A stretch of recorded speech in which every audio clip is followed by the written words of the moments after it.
Hey everybody, this is Jeremiah at Reed Racing. We are back for part 2 of the last series, taking apart the SideBiter. And the last video we left off getting ready to take off the brake bias adjuster. So that's where we're going to pick up today. If you haven't already, please subscribe to the channel. If you like the video, give it a thumbs up. And with that, let's get to the video. Real quick before the video, I want to give a shout out to our partners for the 2020 season. Undergrounding Tattoo in Webster City, Ralph's Tap in Moreland, and Mirror Image out of Fort Dodge. If you haven't already, make sure to hit the subscribe button. First thing I'm going to take out is the brake bias adjuster. On that, it's probably hard to see, but as you turn it one way in the car, you dial more front brake into it, less rear brake. If you turn it the other way, put more rear and less front in it, to help change how you get in the car goes through the corner and mainly getting in the corner. So we're going to take that off, and first, that way we can start, and then we'll start disconnecting these brake lines, and looks like we got the clutch disconnected already, and then we'll just take this whole assembly out, and that'll give us a little bit more room looking at stuff, so we're going to do that.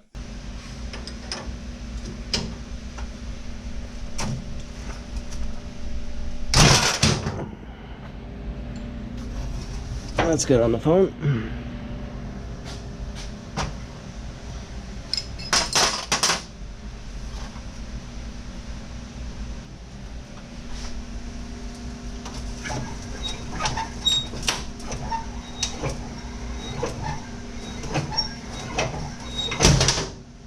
Okay, got that disconnected. So basically, as you get some light in here.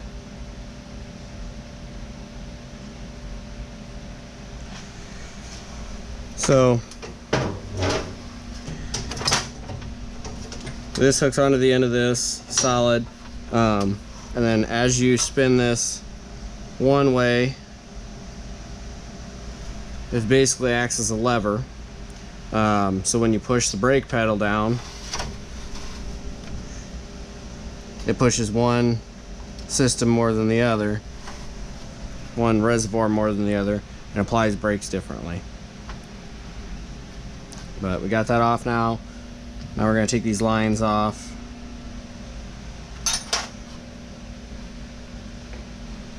Need a smaller wrench. Put some of these back.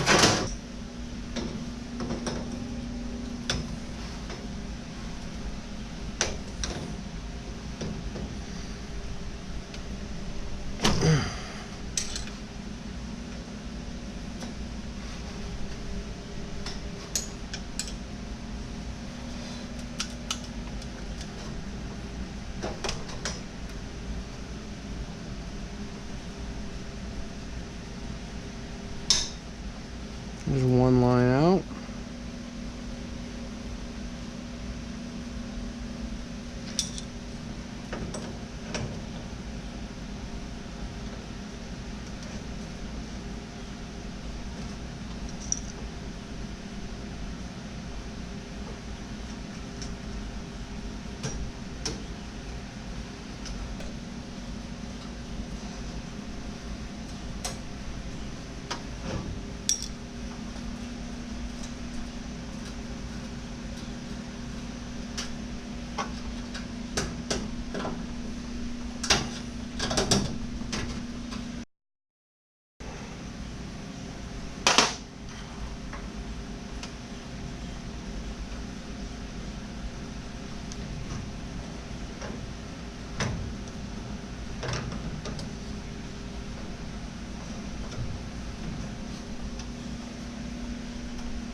Okay, all those lines are disconnected. So now I should just be able to take out these 4 bolts.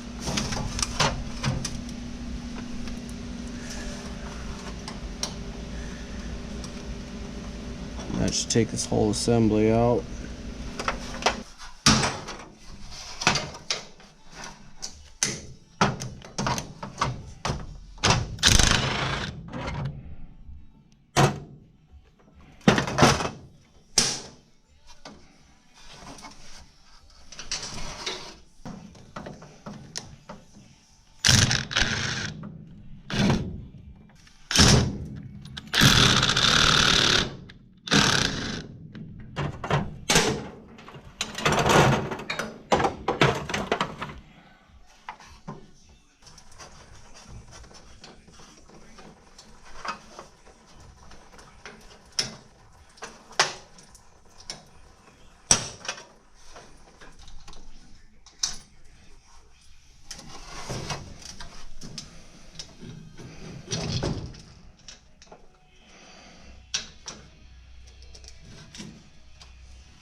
Okay, so everything's disconnected from this.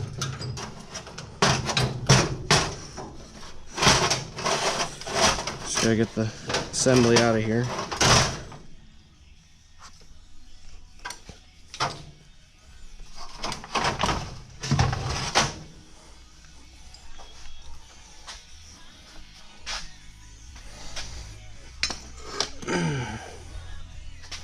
The nice thing about these Willwood assemblies, and I don't know if other assemblies have them or not, but you can actually adjust here the length of the, or where the pedal sits.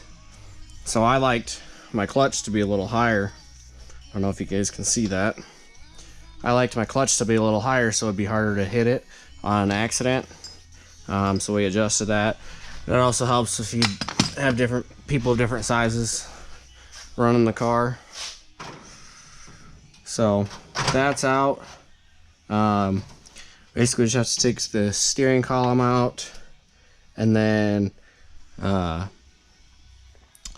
take the rest of this electrical stuff out and probably take this fan off. Let's see, that's just 2 clamps. We could probably take that off real quick just so that's done.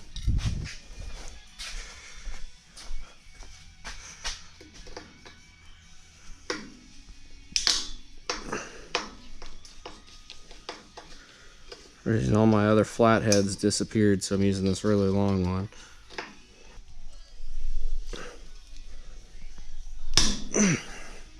Have to get a socket on that one.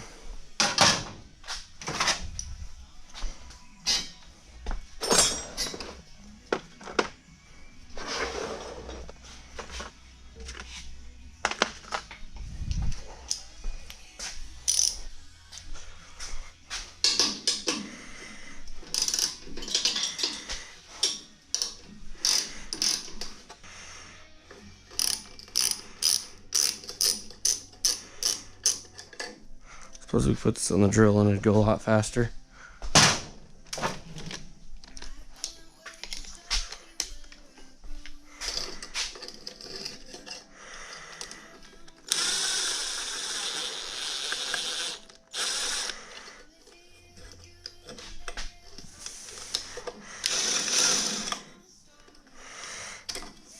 Okay, there's one clamp off.